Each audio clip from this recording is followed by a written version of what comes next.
All right, so for today's video, we're going to go through how an alternator works. How is it that we are creating electricity for our vehicle?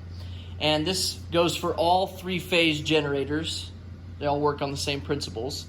And the two principles that we need to understand before we can discuss this are electromagnetism and induction. So, if you didn't know this already, if electricity is flowing through a conductor, there is an electromagnetic field around that conductor. And if you take that conductor and you coil it, kind of how this one is, see how the wires are coiled around on the inside? What you do with a coil is you make that electromagnetic field stronger, and iron amplifies that even more. And then the other term, induction, is if a conductor moves through a magnetic field, or a magnetic field is moving past a conductor, there will be electricity created inside of that conductor because there's an attraction from the magnet's north and south poles. So that is the concepts that we are going to use inside of an alternator to make this work. So these two pieces are what make everything possible inside of this alternator, so we got to understand what exactly they're doing. This first piece right here is called a rotor, and rotor should indicate that this thing is rotating on the inside. And the thing that makes it rotate is the pulley, right? So look at this other alternator over here. This pulley has a serpentine belt on it from your engine. So if the engine is running, serpentine belt is spinning this pulley, which spins this rotor on the inside of your alternator. And as we've already seen, the rotor is a coil of wire. And most coil of wire you see surrounding iron, but in the alternator, we have iron surrounding the coil in a very special setup. You'll notice that this side of the iron has these little kind of fingers going around, and the other side has another set of fingers, and they alternate spaces. So the magnetic field that this thing creates a north pole on everything on this side and a south pole on everything on this side.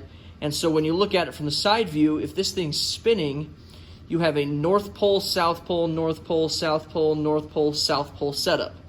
So there's constantly a northern and southern pole electromagnetic field spinning inside the alternator as long as we're giving this coil power and ground. Okay? And the way we're going to give the coil power and ground is through these two pieces, which are called slip rings. And so there'll be a set of brushes, one from the ground side of the circuit hooking on or touching this slip ring, and one from the power side of the circuit touching this slip ring, so this thing can spin and still have connection to power and ground all at the same time.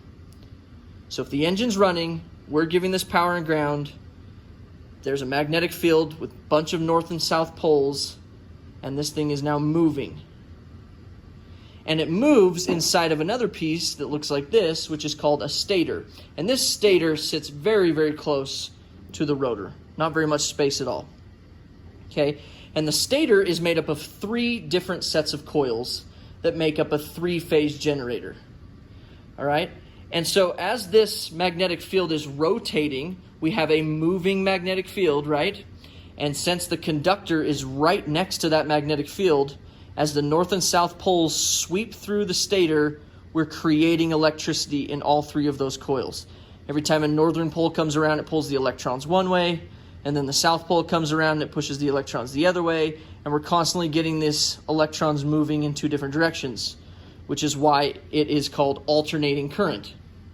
And since we're doing it on three different conductors, we get three productions of AC current. And the way it sets up is it's one right after another. And that's what I want to look at in this video, is what does that alternating current look like from each of the three phases. And so to look at that, what we've done is we've taken another alternator right here, and we've removed this piece off the back side, which is called a rectifier bridge. This is made up of 6 diodes that take our alternating current and convert it into direct current. But we don't want to look at the direct current, we want to look at the alternating current. So I've taken this off, and the brushes are right inside of this housing right here. So those slip rings are right down in that gap right there. We're feeding power from a jumper pack and a jumper cable here to one of those brushes, and we're giving it ground right here with this black wire on the other side. So This is already hooked to power and ground. That means that rotor has a magnetic field on it right now as it's just sitting here. And then what we've done is we've hooked up our picoscope, which I'll show you the setup here in a second, but we've hooked up one channel of our picoscope on one of the output wires of the stator, another one on the second output, and a third one on the third output of the stator so that we can graph all three waveforms in the three-phase. And then we've grounded all of them to the same connection that we have for the ground on the brush. So what we're going to do is we're going to take an impact gun and we're going to rotate or spin this alternator and watch the production of the three phases of electricity. Okay, now to set up the picoscope to take this waveform, we have a 4-channel picoscope we're using.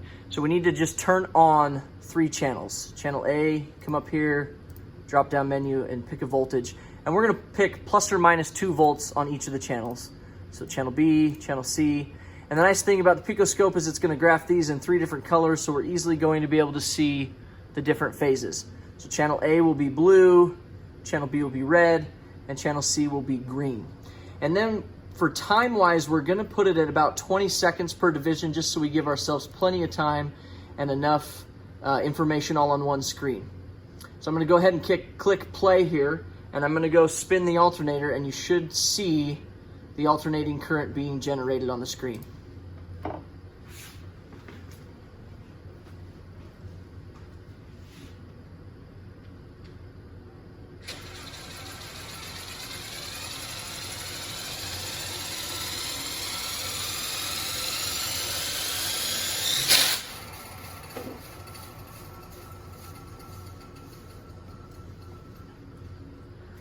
All right, so let's zoom in on this and see what it looks like.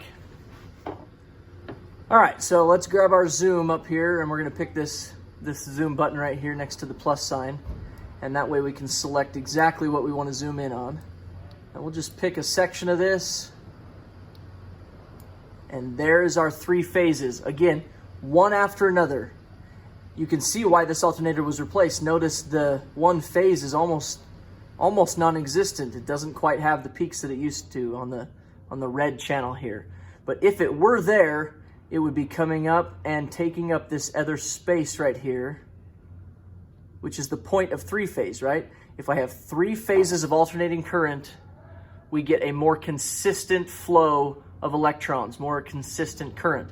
And for our vehicle that's going to be using direct current, when it cuts off part of our signal and makes it all what's flowing in the positive direction, we'll have more of a straight line of current flow rather than having gaps where our battery's not getting that supply of electricity.